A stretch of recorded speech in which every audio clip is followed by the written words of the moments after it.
Virgil, just what sort of result is that, and what did it take to get it? Takes a lot. Good to get 3 points. I think it was always going to be very intense. That's what's always been happening over the last years, and it was nothing different today. Obviously, first half I think we played quite well. Didn't give much away. I don't think we created too much either. But second half we had to defend a bit more, and we had a chance on the break to even score more. But we won, and that's the most important. Be honest, how intense was it? It looked like blood and thunder out there. It is. You know, for both sides. You know, it's a lot of running, a lot of communication, and yeah, it was who wants it more. And obviously, I think today we showed a lot of fight.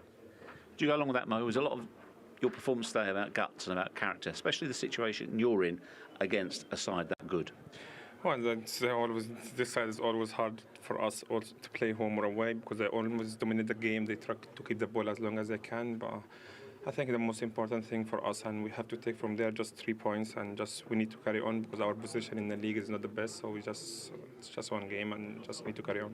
You say it's just one game. Isn't it more than that, though?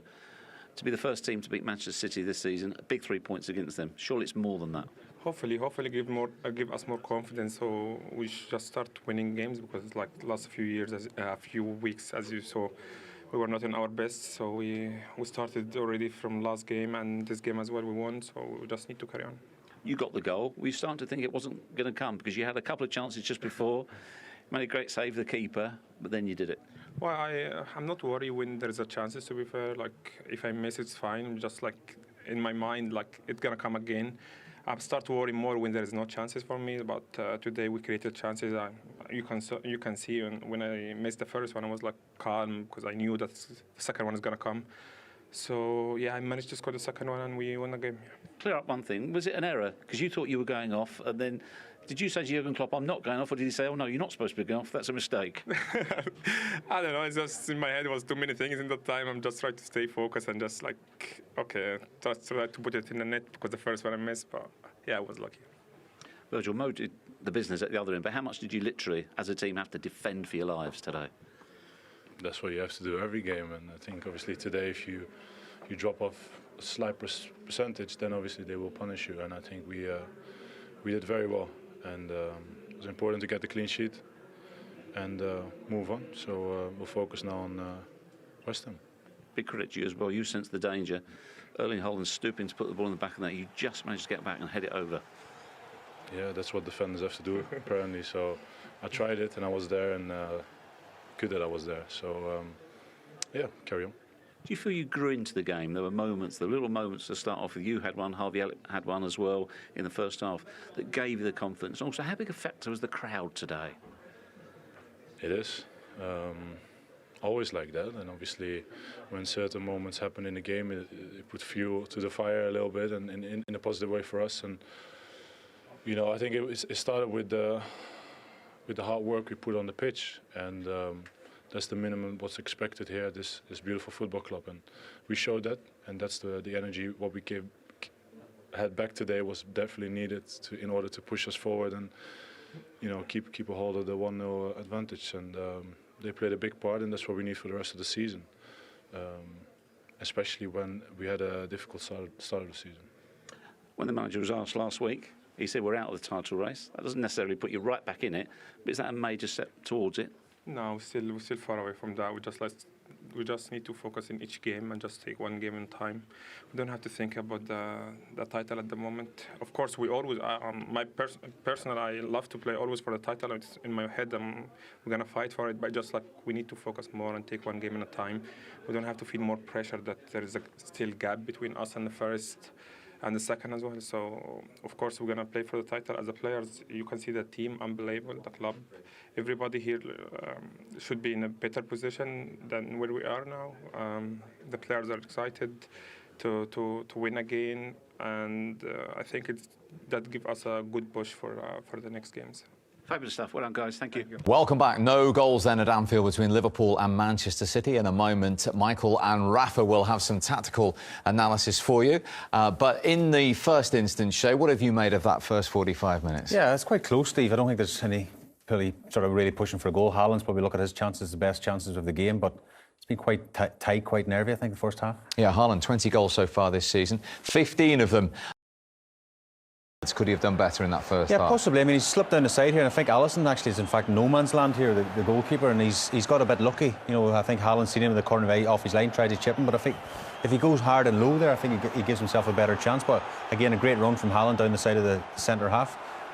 And again, as I say, we mentioned the free chance. This header, he kind of gets his bearings wrong a bit. He seems to be sort of heading it in the way up, and it doesn't seem to sort his feet out, if I'm being honest. But I think that might want to have been looked at VAR anyway. OK, but it's half a chance for a man of him. We say he doesn't need many chances, but this is probably the chance of the game. We talk about the De Bruyne ball for the Man United goal. That's very similar. Obviously, this time it's in the air, and again, it's just straight at Alisson. It's an easy save in the end, but if he can actually head it back where it came from, then it'd be a big chance. But you can see him getting a wee bit frustrated with, you know, the little chances he's had. Absolutely. So let's go to Michael and Rafa then. Interesting tactical lineup today, Michael.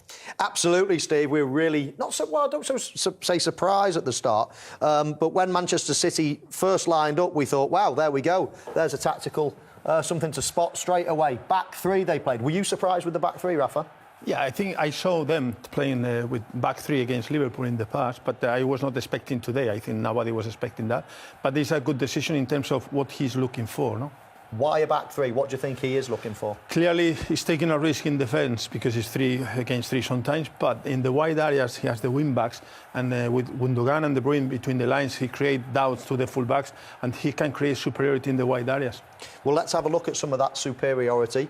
We see situations like this, in this situation, where we have Milner trying to contain the likes of Gundogan and I think it's Foden out there. And then this side, the one that we highlighted before the game, doubling up when the switch of play occurs as well. In this situation, I think De Bruyne actually makes a run inside there. Normally he comes into this little pocket here, but he makes a run. He actually pins Andy Robertson, which gives Cancelo the opportunity to go and cross the ball. Comes to nothing in the end, but later on in the half, as we saw, some better chances. Now, Rafa, in this next situation, Haaland's first real chance, I find this...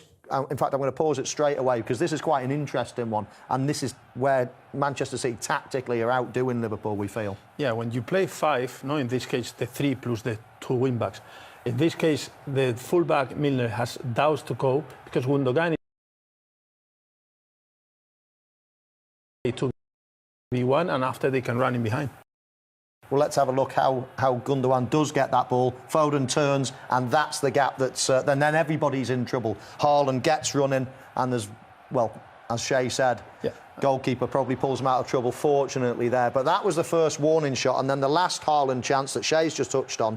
This was, again, an interesting passage of play. Again, in this situation, down at the bottom of the screen, we've got all this outnumbering for the switch of play, and it eventually comes out here. You see Kevin De Bruyne in his natural position. That's where they've been trying to get him. And again, as Shay says, that ball that he'd played against Manchester United nearly came off again. And just to have a look at the average formation, Rafa, in that first half, that goes to show it really is a back three. Yeah, they have a lot of people in the middle trying to create superiority and also committing the Liverpool midfielders. And then they have in the wide areas the space and the 3 at the back that we have seen before. Steve, an interesting game so far. We do think that Manchester City have got the tactical edge going into this second half. Very interesting, gentlemen. Thank you very much indeed. We'll all be back with the second half very shortly. It's all to play